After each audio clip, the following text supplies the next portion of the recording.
Hello, everyone. My name's Hank Setala, the Sonic Shaman, and I'm here again with Mike Black and Bryan Peters. They're the owners of the Healing Brew LLC, and we're going to talk a lot about magic today and W is for witch. And I think the greatest, what exactly is a witch? When people hear witch, there's a lot of lenses that people look through with that word, and I think there's a lot of misinformation. So maybe that's a great place to start, just to identify what is a witch, what is magic, and what is it all about.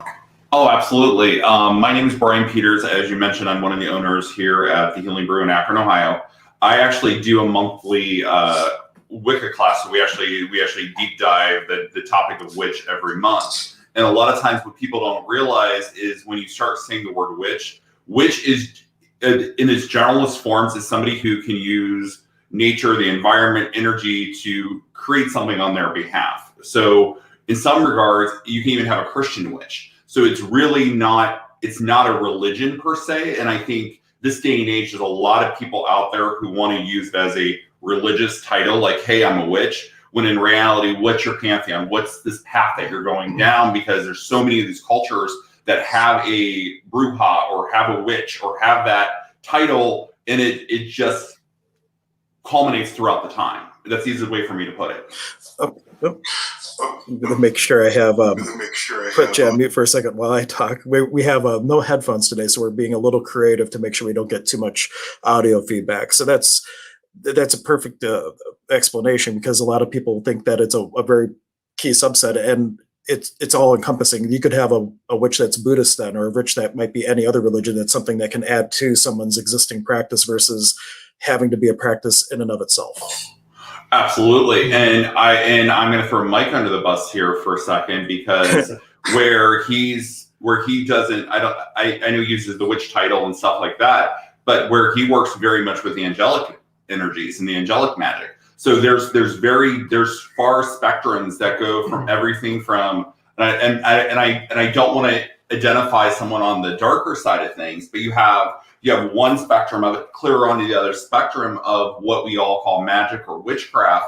And it's really about someone using their energy to change their environment, change the world around them.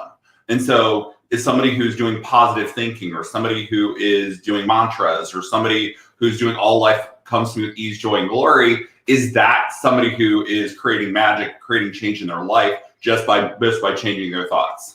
It's all intention based. Intention is it's putting that energy out there in the universe and letting it come back however it comes back to you. Yeah. And I guess it's also important just to mention that for people, they don't necessarily have to identify with the word witch. The point of today's topic is really, like, when we hear the word witch, the places that we might go because of all the thoughts, points of view, what we were taught about it, what we see in the movies about witches, like The Craft and all these crazy things, that it's a lot broader than that and a lot more encompassing than what we might see in Hollywood or what we were taught in religious Bible school class. Absolutely. And I think if Hollywood has done anything I'm going to say in the last 15, 20 years, it's made a mockery of witchcraft. It's made a mockery of, Ouija boards, mediumship, and even in some regards, just spirits and ghosts, because it puts this strong negative connotation about anything dealing with magic or anything that's dealing with the supernatural. And so you have all these people who have this misconception that if you're a witch, you are worshiping the devil, you're worshiping these demons. In reality, most of us don't even believe they exist. Or if they do exist, we have complete control of them. So why would it even bother to us? So that's, that's where you start running into all these conversations and points of view and everything like that. I hate to say it, very quickly you run into these conversations, and it's like, in some regards, I won't even use the word witch. I don't use the word spell, because sometimes those have such energy behind them that there's no way to avoid it. So for me, a lot of times I just say intention. What's your intention? What's this intention work you want to work on? And in reality, you're creating a spell. You're putting that intention out in the universe and hoping to return it. Let me put the mute on first. Okay. So, and also for everybody watching, we love for these conversations to be dynamic and engaging for you. So if you have a particular question or comment, feel free to make it. We can bring it up on screen, and we can dive in and kind of shift the conversation to where it is that you would want to go. from my own standpoint, like I never identified with being a witch, but the way that you're describing it, a lot of the things that I do in the shamanic world and a lot of the things I do as a trained hoodoo, they all fall in line with that. So like getting beyond the labels, it's really about taking the role of creator in your own experience and doing things with intention to start to shift the world around you to be the world that you'd like to create. Absolutely. And I think we talked last time when I was on that I do a lot with access consciousness and stuff like that. And the reason why I think I end up drawing to access is because they're all about creating, about demanding from the universe what is yours. And within Wicca, within a lot of these spiritual paths, it's very normal to be able to say you can create what you want. And I think, and that brings me down a whole nother rabbit hole, so I'm gonna leave that one alone.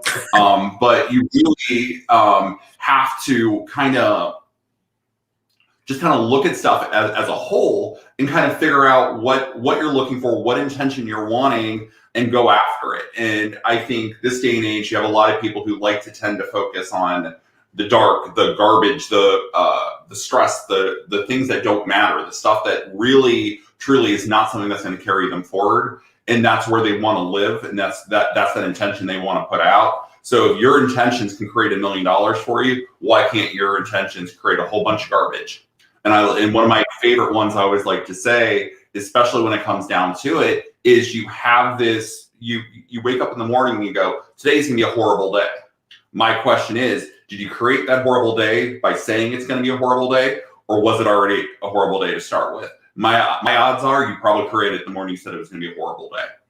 I think there's a combination of it going both ways with that. Casey and I were on a hike, and basically we were just talking about like a strawberry bush or something like that, and we turned the path, and then there's a bush. And the question is, well, did we create that because we were just talking about it, or was it already there and we were aware of it, and that's why we were talking about it? And maybe it's a combination of both, and it's kind of a blending of the two things.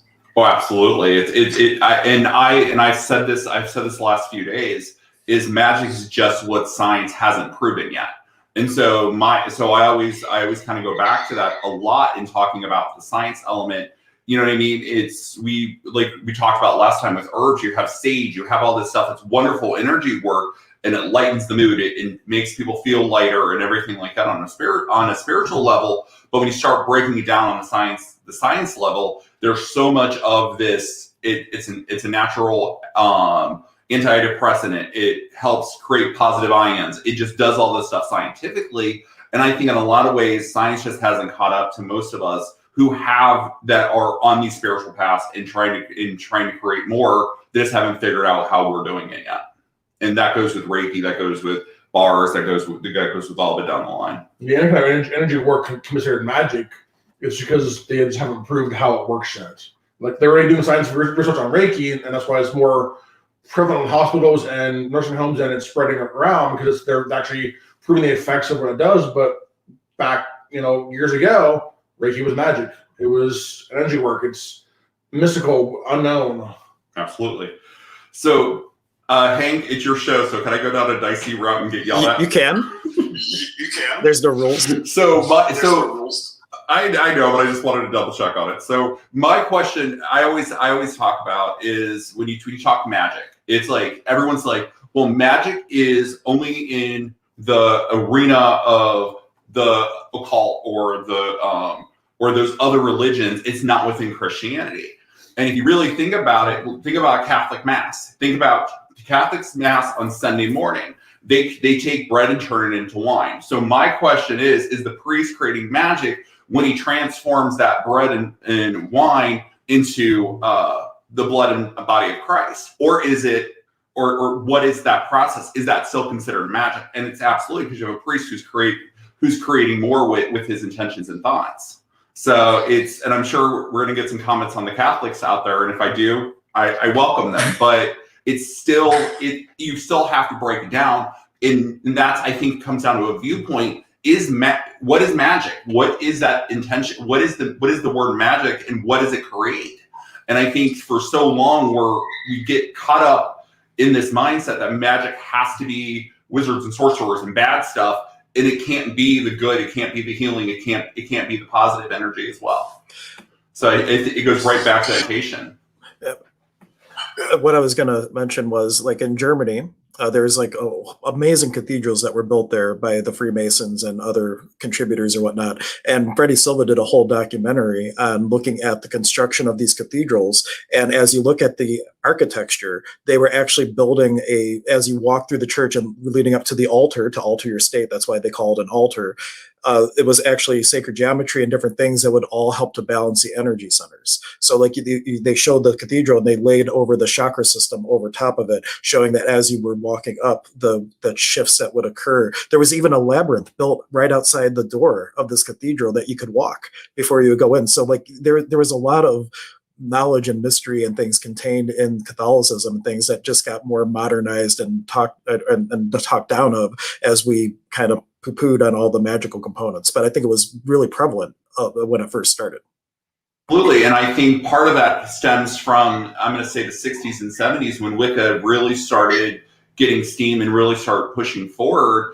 You have all these mainstream churches that started talking about how it was worshiping Satan and how demonic and how dark it was. But in reality, you have the Christianity adopted all these pagan viewpoints, these pagan thoughts, and it was fine literally prior to the Age of Enlightenment. After the Age of Enlightenment, all of a sudden you have this massive change and shift, and now it all becomes focusing on Satan and stuff like that. And it drives a lot of different conversations. That why all of a sudden did this guy who really didn't get talked about all of a sudden become talked about? And if you look at what's going on in the world and what was going on at that time, you really start noticing why it was brought up in so much in culture and so much in conversations and everything like that. You were talking about the cathedrals, even just like me today wearing a pentacle. You would see that on a cathedral. You would see those on the windows of churches all over Europe. But nowadays it's seen as a highly pagan symbol.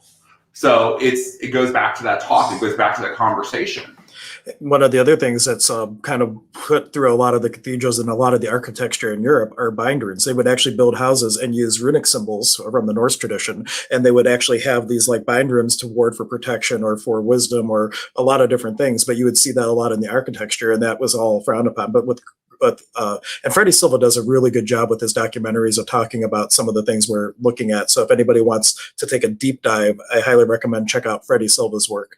But he was saying that Christianity actually designed to encompass all the religions. They would build their churches on sacred sites. They would put their holidays like Easter, which is Easter goddess of fertility, on the same days, so that the people that practice those religions would come to the church to practice and use it to kind of absorb into like this one religion to roll them all. Absolutely, and that's a great reference with the Lord of the Rings, because in a lot of ways that's what it is. They were trying to focus on the centralized religion, and to be honest, you had Constantine who was baptized on his deathbed, and that's actually what started the run of Christianity in the Roman Empire. So you have all this.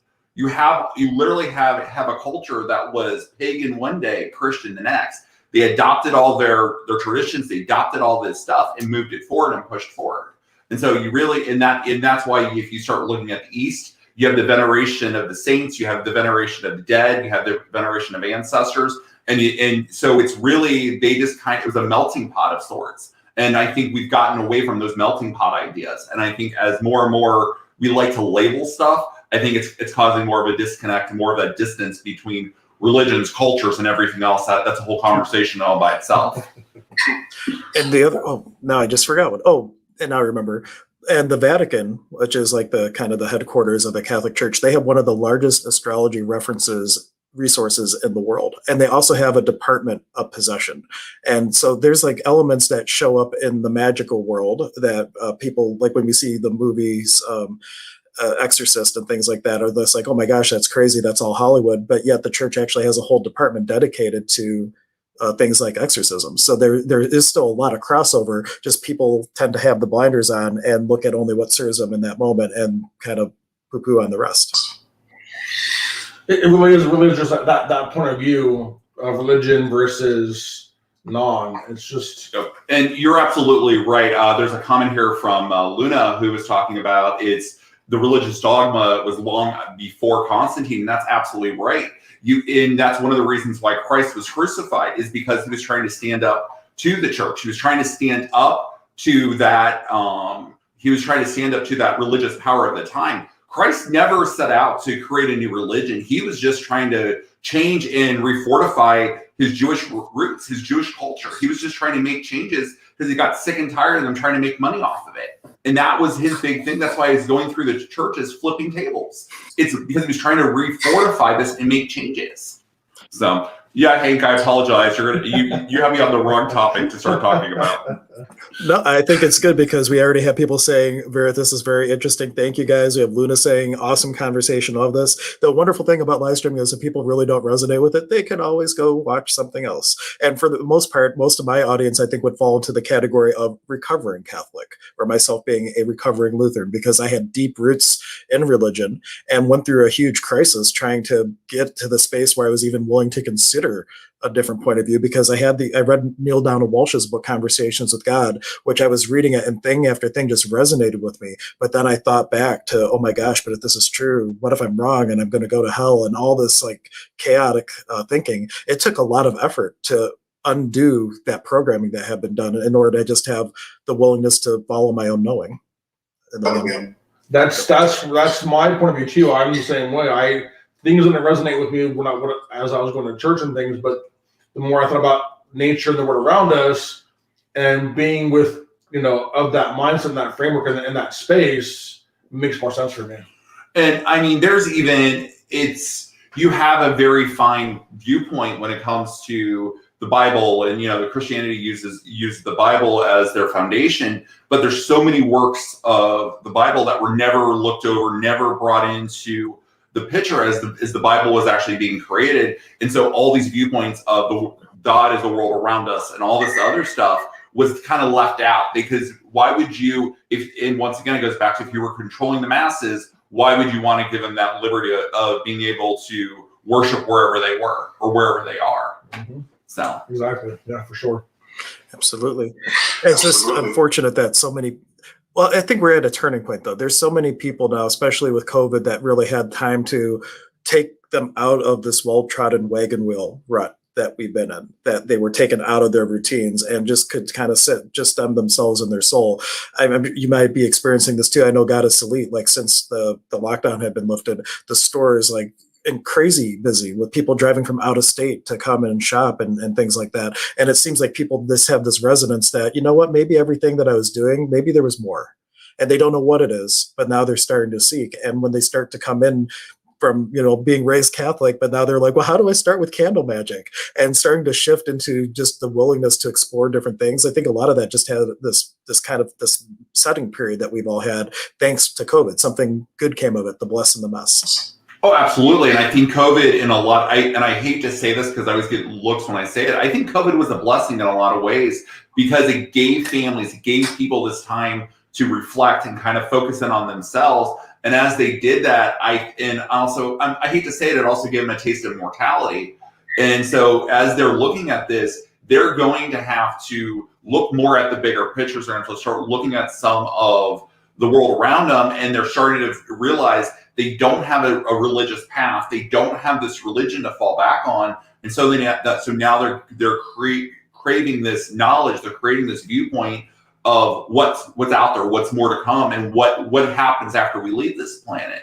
And I know I was watching the news the other day, and they brought up a strong topic. They were talking about there's been a huge rise in Christianity as prophets, that there's been more prophets out there since COVID than after COVID. And so you really have to wonder, did that come about because of COVID, or were they able to get out on live streams, or were they able to just become more vocal because of the shutdown, and they were able to get their voice heard more? I think there's been a huge shift in awareness. I think people are awakening more so now than they have been. More people are embracing the metaphysical. They're embracing the life, the spirit, the energies, more so than we have in the past. A lot of new faces, a lot of new energy, and new people coming in. Yeah, absolutely. Then Luna was offering that it's a wonderful shift in consciousness. And also just going back to the Bible, weren't there over 200 Bible versions and 80 documents? There were a ton of versions, and there was, like, to what Bryan was saying, there was a whole bunch of texts that didn't go in. Like, there's the Gospel of Judas, for example, that never made it in the book, where in that book, Jesus told him, no, you need to do this. He told him, hey, you need to turn me in. And he didn't really want to. That changes the whole perception of something in the Bible. And not to mention translations. There's Rocco Errico, who is, he has many, many books where he's dived into the original writing of the Bible in the Aramaic, because it was Aramaic to Hebrew, Hebrew to Greek, and so on. And he did the translation for the time and broke it down based on the time frame and the original language, taking out the mistranslations. And it puts a whole different perspective on what we do have. And that's all taking the lenses off and coming to your own awareness and knowing when you do your homework about what is real in the world and what isn't real in the world, or about religion. Oh, absolutely. And I think that's also just that is that mutation, that the connotations that are absolutely Mary Magdalene's trolls. Absolutely. They talk a lot about the, as I said that, now I lost my train of thought, but they really start talking about this. Yeah, we'll just give that up to spirit and just call it a day. I don't know where that was going. It will come back if it's meant to come back. But while we're having this conversation, I see quite a few people have tuned in. If there's any particular questions or other comments that you want to make to kind of direct us where we are going to go with the conversation, it totally is shaping differently than I would have imagined. I love it. And it's a touchy subject, because even people who are open, they have a tendency, when you're directly talking about that past belief system, that it strikes things that are uncomfortable. And for anybody who's watching this or watching it on a replay, I invite you, if you are feeling uneasement about, talking about this religious things, to take a step back and just ask, what energy could you be to have a different experience around this? What energy could you be to let go of the imprinting and the conditioning and all those things, to get out of that space? And you can always ask, what beings of light could aid me in this transmission, this process? As I assume with magic, there's a lot of receiving and being willing to get contribution from other people in the universe, or entities like beings of light. So that might be another thing to kind of talk about. And even in the Bible, it talks about entities too. So this is not something outside of the realm of religion. Oh, absolutely not. And I think that's part of, when you actually talk to me about Wicca, witchcraft, and all that stuff, you find out that, like, I'm very much more of this encompassing person that's more about, like, just looking at it as a spiritual path. And with Wicca, it's very much this religion. It's a spiritual path. And so you're very much taught on to call upon the powers that are out there to assist you in what you're doing, and being able to create more with your intentions and calling on that energy. And and I'm going to say, in some ways, a well-written spell is no worse or better than a prayer. It's demanding something from the universe versus begging for it. And as with access, it teaches you very much. You shouldn't be needy when you're looking for something, because the universe does not want to reward neediness. So if you come at it as a point of strength and say, this is what I demand and this is what I want, the universe tends to answer. And that's when you can get in your gatekeepers. You can pull in your gods, your goddesses, your angels, your ancestors, and just being able to use that to help create more and be in control of your own life and be in control of your own destiny. The elements, all the, earth, wind, fire, water, you're bringing those foundations. Even spirit's part of that set of elements you can bring in. Oh, absolutely. And I think, you're fine.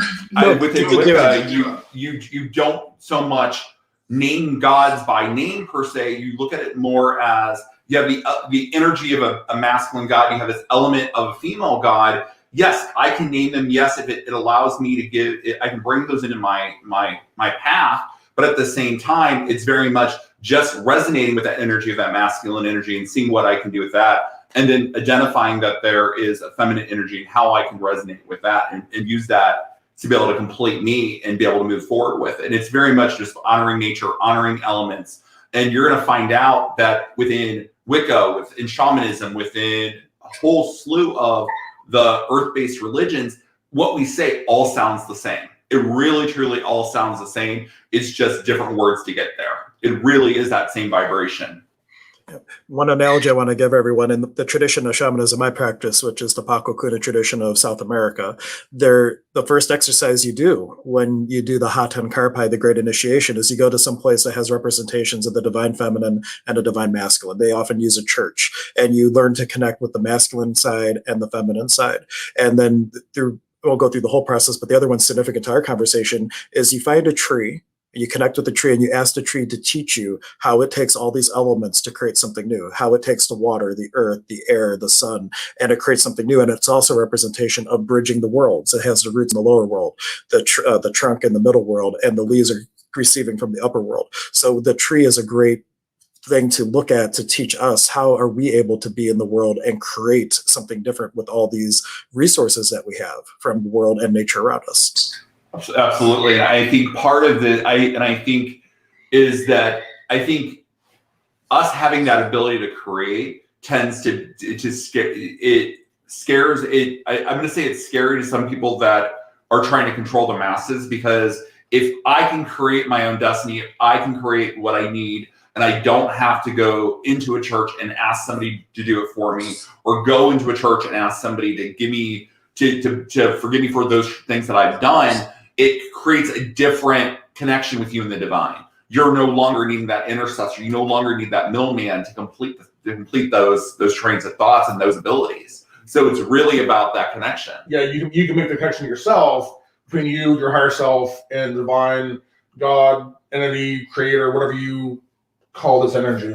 Absolutely, it's just about raising the vibrations, is raising those intentions up.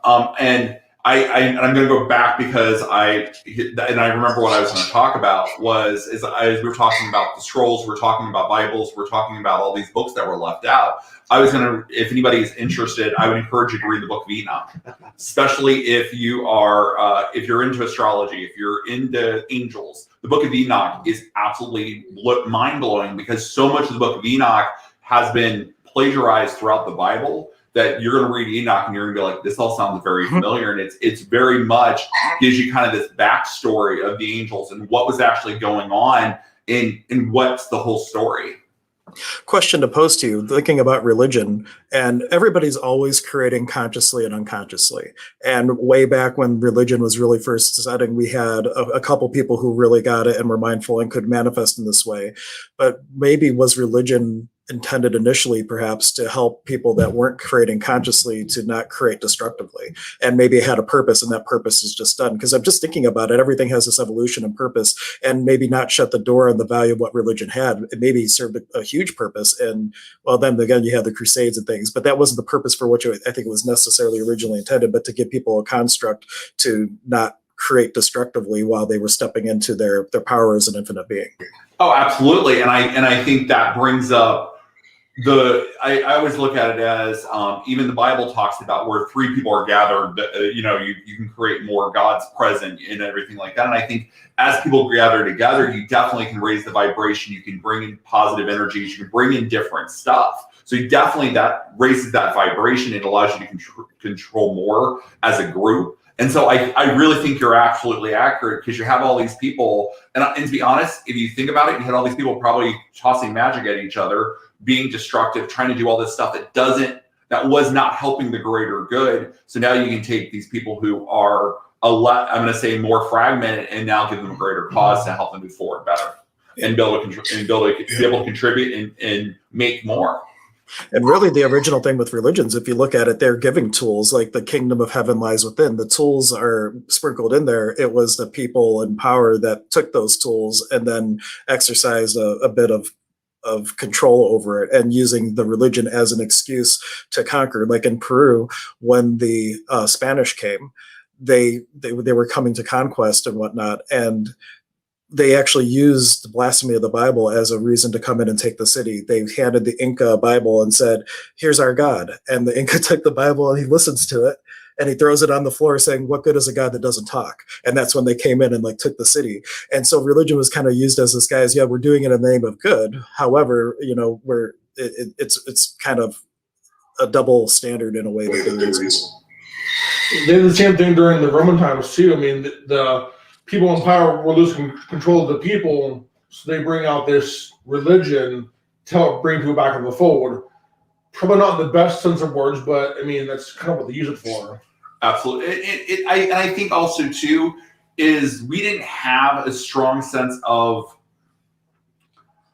and I really want to go. I hate to use social media as the evil spirit here, but I have to go there. You didn't have 1,000 years ago. You didn't have social media. You didn't know what people were doing. So one of the best ways to be able to do that is now have everybody go to a centralized location, and somebody's now is responsible to hear those confessions and keep tabs on what people are doing and what's going on in the world around them. Yes, they were supposed to keep this stuff to them, but in older times, the priest outweighed the mayor. The priest outweighed the king in a lot of ways. Yes, the king had power, but so did the church. So it's really about, it goes back to the whole matter of fact of control. It really does.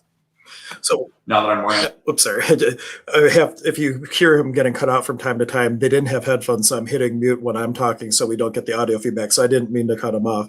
My question to you is, if for people that are starting to hear the call or starting to know that there's more and they're fighting with their past religious and upbringings, what tools would you recommend for people to start with that would kind of ease them into being more receiving of these things? And even for people that, like myself, I've been doing this for a long time, do things sometimes come up for me?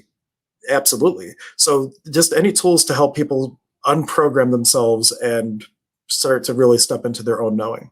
So I have a little bit of a different viewpoint. I know there are a lot of great social medias out there. There's a lot of great websites. There's a lot of great YouTube videos and stuff like that. But I think some regards, those tend to be a little challenging, is trying to find credible sources, trying to find people who know what they're talking about.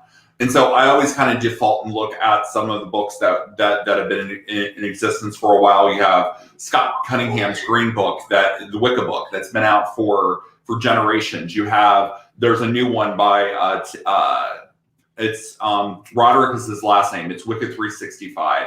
That's the book I used to teach class with, and it really breaks this information down in a way that makes it absorbable. And if you are having these questions and you're looking to kind of break it down, he does a really nice job of trying to show you the conversation, the connections between the different religions, the different earth paths, and what it means to be shaman, what it means to be Wicca, what it means to be pagan. And I think and I hate to say it, a lot of people out there, they want to say that they're one thing or they're another thing. And I think it's that label is the part that scares most people, because we all want to label ourselves. We're a good Catholic, we're a good Christian. And a lot of times when you're starting to venture down the spirituality path, you have to agree that you don't know what you are. And now it's that road of seeing who you are going to become and what resonates with you, what you can make more out of it all. Yeah, remove the labels, do some good research, find some awesome reference materials, seek out people that are following that path, find a teacher or someone who can help guide you. And I really like Luna was talking about to be honest, I've read a lot of the books that the Dead Sea Scrolls, a lot of these books that really weren't included in the Bible. And if you start reading through these and you start reading some of these works, you start realizing, yes, they're very dry, but at the same time, it gives you a different perspective. And as you're changing this perspective, it allows you to absorb more and do more. Yep. And for myself, just to go on the book bandwagon too, when I first started really getting opened up in a way, I was always intuitive, and I had been into runes and magic and the I Ching before I discovered Conversations with God. But in college, a lady had recommended it. In fact, it was very not coincidental, because there's no coincidence, right? But this lady, who I swear must have been like just manifesting just to give me this book, she was only there during lunch, and as soon as I found Conversations with God, she was just gone, never saw her again. So I'm like, really, what was that about? But I found Neil Donald Walsh's work, and he came from a very Christian background. He was raised Catholic, and he speaks from that perspective throughout the work. So it was the perfect thing for me vibrationally to help me shift from being a recovering, from being a Lutheran to stepping into these different ideas. But everybody resonates with different things. So from the books that he mentioned, from the books that I mentioned, what feels lightest to you that would create the greatest possibility for change? And then my current favorite book, I hope you've read it, Dr. Dane Here, Being You, Changing the World. It's an access consciousness book that just, it's a lot of processing, especially if you get the audio version, that really helps to just shatter the old paradigms and beliefs and helps to step into new possibility without feeling heavy about it. And I hate to go back to Access, but in a lot of ways, when it comes to religion, you almost have to destroy everything you ever know, every misconception, every thought behind it, and just start new with it, and just really move forward with assuming that everything you knew previously was wrong, and just trying to reabsorb and recreate the wheel as you move forward. Access consciousness is a great tool to use. It really helps to break you out of your reality to create new and more possible realities for yourself. Get you out of that mindset, get your brain kind of reboot and reset so you can see more possibilities, see more conscious, see more awareness, and be more open to change and choice. Absolutely. And since we're on the book topic, we're talking about resources that you can use. I think it's also one of those times that you also have to kind of reevaluate some of your sources that you're getting your information to, because I know here during the pandemic there was a large TikTok uprising where you had all these people that were cursing the moon and doing all this crazy stuff, and they very much are taking some of this. You have people who really don't know the path, really don't know what they're talking about, spewing this garbage to anybody who will want to listen. So it's really about finding quality individuals to learn from. It really boils down to it. And finding someone who can talk about it, who can talk intelligently, and give you more of a I'm going to say more questions, leading you down this road to be more open versus walking down a path of this is what you're going to do. This is what it all boils down to. Ask questions. Be willing to ask questions. Follow your knowing your path. Just ask the questions. And I one of my things too is we do Great Lakes Medieval Fair, and one of the things that we had a friend who was doing Reiki there, and someone walked by and they're like, "That's voodoo," and it's like, no, it's not. So I think it's very much an education factor. It's very much learning everything you can learn, and it's just that thirst for knowledge. And as you get more, I'm not saying don't go out there and watch the web stuff or watch the TikTok things, because I do it from time to time. It's about learning what resonates with you, where that vibration is, and understanding that just because you're a witch, just because you're this, there's nothing wrong with you finding your own path. And that's really what this boils down to. I agree with you. When I originally thought of this, I originally thought this was going to be much more magic oriented, but I think the conversation really needed to be more about the spirituality behind it versus the actual what makes it one way or another. And even if you get into the actual definition of witch, it was tossed around, and it was actually more referring to which church did you belong to, because if you weren't of the Church of England, you were a witch in England. So it really boiled back to which are you? Exactly. It really boils back down to religion in a lot of different ways. Which is which, right? And just to give everybody a little, because we're all access consciousness oriented on the stream. We both offer classes and things. I'm even doing a book reading of Money's Not the Problem You Are, which I did the first part of Wednesday. But I just want to read everybody the purpose of access. This is from it's in every access book, really. But they say the purpose of access is not to destroy this reality. The purpose of access is not to fight this reality. The purpose of access is not to see the wrongness of this reality. The purpose of access is to create a different reality. The purpose of access is to create the world as a greater set of choices and a greater set of possibilities so that all mankind can thrive, which is a great way to just kind of encapsulate it. And it's all about empowering you to know that you know, and not to take anything as faith or fact, to come to your own awareness. Because if you read a book and it says something is so, well, if you just read it for the information and said, well, that's interesting, and then agree with it or reject it, it leads you to have your own awareness around it. And that's like a huge key that access gives us for no matter what rabbit hole you want to dive down, to do it in a way that you're not going to get locked into limitation with whatever you're reading about. Absolutely. And I actually was just reading the information from Luna. She was talking about like knowing the news, knowing your perspective, knowing where all that information is coming from is vital important, because if you look at some information, you may not realize that it was written by someone 200 years ago, and some of our word choices that they would have used then is going to be completely different than how we would use those word choices now. And even if you just look at, I'm going to laugh and just say, if you look at the word cool, you know what I mean? In the 50s, it was cool cat. It was all this, you know what I mean? But if Before that, it's temperature of a room. So if, depending on who you were talking to, 200 years ago, if you said the word cool to someone, they look at you like you were crazy. It's very much that. It's very much learning the language, learning all you can learn about it, and also knowing what was going on. I'm going to say at the time of that stuff was being written, it does not only apply to the Bible. It applies, and to be honest, it really applies to all these works, all these wonderful inspirational pieces of work. Even if you look at Dr. King's speeches and what he wrote, it was very much empowered by what was going on during that time frame.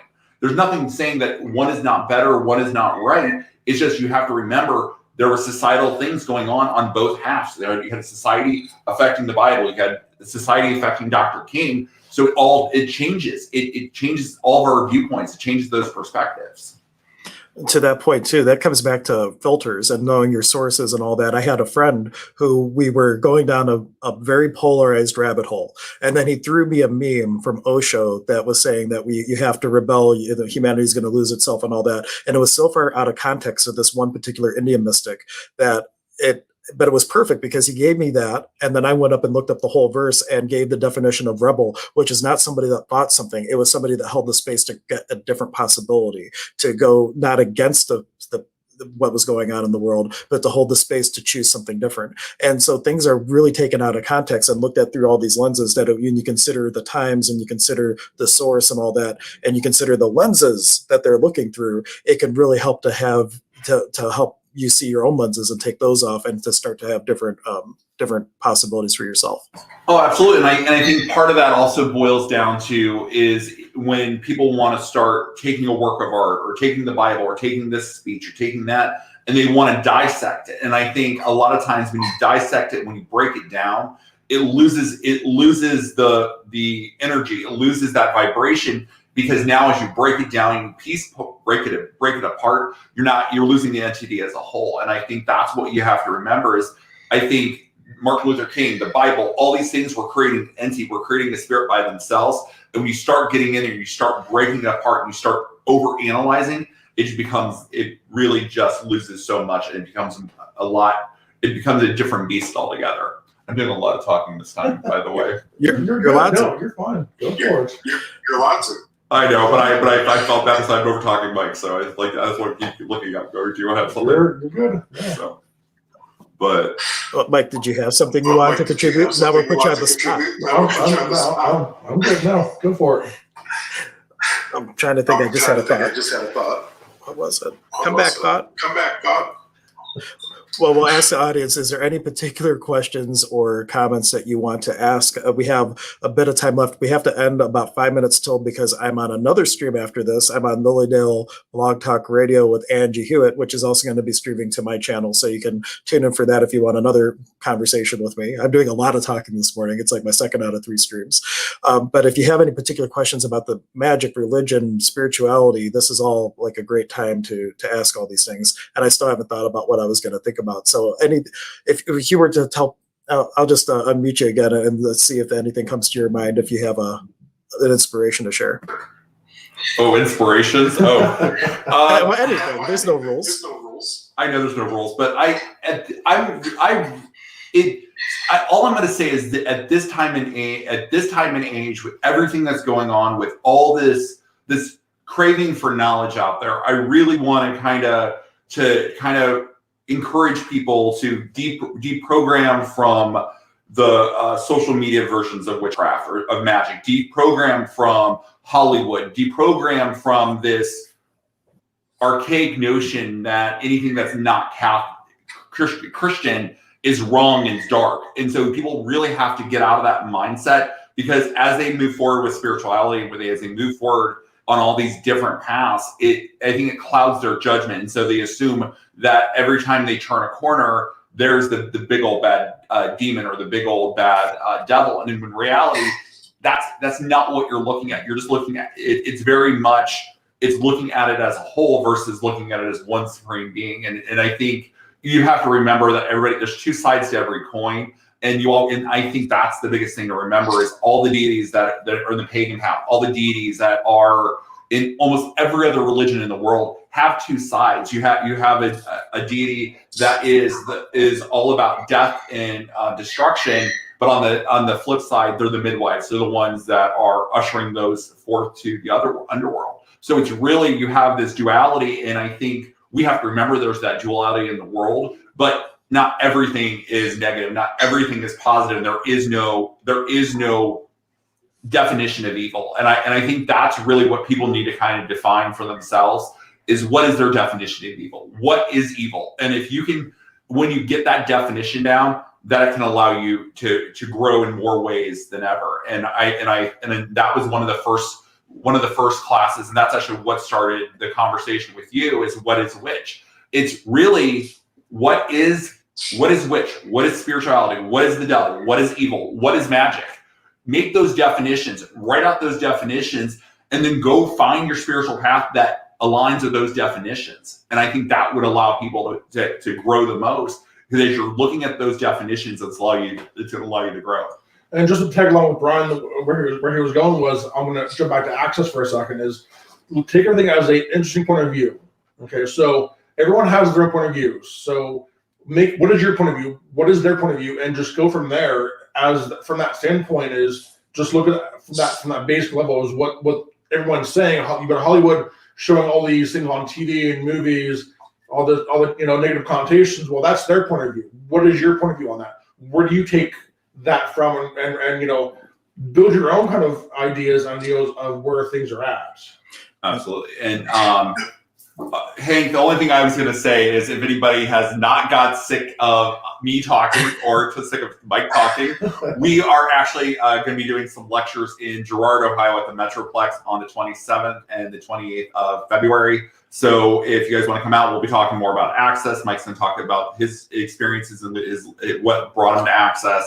I'm going to be doing some herb classes, talking about some intention stuff. So definitely, there's a lot of great speakers, a lot of great readers, a lot of great vendors that's going to be there as well. So definitely, it would be an opportunity to kind of learn more and find some. I'm going to say find some credible people, find some people who are able to shed the light on the subject and allow you to learn. And Bryan does a monthly witchy box co-op class once a month. You get a box of supplies. He's going off the book, like you mentioned earlier, Wicca 365, which the book breaks down witchcraft and Wicca into, a year worth of study, and you go day by day. You read day 1 and you stop. You read day 2, do the activities, and you stop. So it takes you a year to get through the book. So if you just go a month at a time, you do get that month's worth of book work, and then you come back and we discuss, we talk.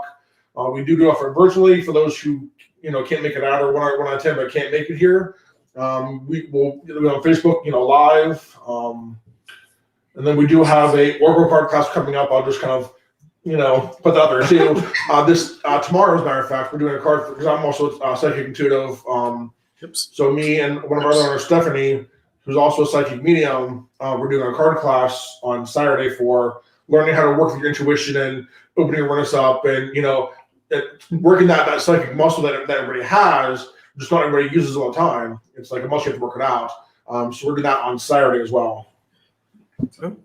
You guys have a lot going on, and I put up your website or the Facebook page because the website will be up shortly again, but it's just facebook.com/the Healing Brew. Especially if you're listening to this on the podcast and you're just having the audio, it's just facebook.com where you normally log in /the Healing Brew. Just type in the Healing Brew into your search engine. I think you're the only Healing Brew that comes up, so it's a good unique name. And the other thing, if you guys want a class that they didn't mention, or if it's something that I can offer, 9 times out of 10, because I rarely teach. If you notice, I don't teach a lot of classes. When I do teach a class, it's usually because someone asked me to, and they specifically said, "Hey, I want a Reiki class," and then I'll put it on the book. So if you want a class, whether it's something I would offer them, if we know that there's a need, we will create something around it. So just because it wasn't mentioned doesn't mean that it can't easily be actualized by one of us or someone else that we know. Oh, absolutely. And I think that's what's led me down all the classes and everything I do, is so many people are hungry for knowledge in it, and they're asking me for this class or asking me if I can do this. And that's what's created the witch class. Because actually I created it for somebody who was somebody who wanted to learn from me. And then it's also just like the herb class. The herb class was created for somebody else. So it's very much we're all intuitively led. We're all follow spirit. So if there's something out there that you want us to do, something you guys want us to teach, just let us know. We're all willing to share our knowledge. It's just giving it. We don't know what people want to hear. And I do actually have a couple of access classes coming up next month, then, and also in March, just to put it out there. And Hank, thank you for reminding me. The website is back up and running now, so it's thehealingbrew.com. It is. I got it fixed yesterday with our webmasters. The site's up and running. It's still a work in progress. We're still adding and making changes, but you can go there, check us out. The events are up. The event calendar is up on the website, also on Facebook as well. We have links to back and forth between the website and the Facebook, so you can check it out in both places. Great. And just to bring up Luna, she's been with us the whole time. I think there's been a lot of other people watching, but she's been one of our most active commenters. But it's an excellent show. Thank each of you. Beautiful contribution to patiently awaken, enlighten, deprogram. Happy to see. I think that's her saying that we should definitely have you on more often. All right. I'm always welcome and willing. Ask Mike. I always like talking, so it always works. Yes, thank you. And again, anybody that has ideas of what we want to hear, just let us know. Let us know. We'll throw something out there. Yep, sounds good. And I'm going to be on, that's why we're going to wrap a little bit early. I'm on at 12 for another hour show with Angie Hewitt Apt, who's a registered medium at Lilydale, doing the Lilydale Blog Talk Radio. So if you want another dose of Hank, there's one coming up in about 8 minutes, and hopefully you'll join for that. And definitely check out the Healing Brew LLC, the Facebook page, also the website. That's where I bought my favorite teapot I've ever had. Oh, that was the other thing. When you're looking for books and things like that, finding a community to grow with is huge. So if you're down in Akron, Healing Brew LLC, they have an amazing space with all the classes, but it's more about there's a community there. It's not just about taking a class or finding a book. Or if you're up my way, there's Goddess Elite, and my center's right next door to Goddess Elite, very conveniently. So there's a lot of these resources where instead of just finding a book or a class, you start to find other people that are on the journey that can look at what you're choosing without judging you for it, hopefully without judging you for it, but recognizing we're all this, we're in progress and not perfection, and holding the space for each other to grow. The community can be huge with that. What did Christ say? When more than one person gathers in my name, great things happen. Something to that effect. That's a reference to the community that you can have and create with. Thank you, Hank. That's one thing that we try so hard to do here, is to make that community, make this a safe space. People who are like-minded or who are searching for answers and want more knowledge, we create that safe space here. You can come in. There's no judgment. There's no questioning. It's just come hang out. We as we always joke, we collect people. Come into our shop. If you're in the area, come check us out. It's a safe space to learn, to grow. It's just we make that community here in the shop. We definitely collect people. I will agree to that. So I actually taught a bars class down there until now that you're a bars facilitator. So of course I don't need to come teach anymore. However, it was like when I came there was like this huge sense of community, and there was like maybe one person that was kind of random, or maybe not anybody. Everybody it was already like easygoing, laid back, family oriented, and everybody, including myself, felt really welcome. And that's what helps hold the space for you to step into you, when you can do it in a place where people aren't going to judge you or think you're crazy for being you, but rather to say, wow, that's amazing. What else is possible? Absolutely. Yeah. And also it's always nice to have somebody who can kind of, and I'm going to use the word tweak, but kind of help you, point you in the right direction, kind of give you those words of wisdom. And between Hank doing Access and Mike and everything like that, it's all about kind of changing your perspective, changing your thoughts, changing your viewpoint, and allowing you to create more. And I'm going to say owning the title of being a witch. So. Yep. Or I like the title from Access, the CFMW. That's their word for witch, which is certifiable effing miracle worker. All right,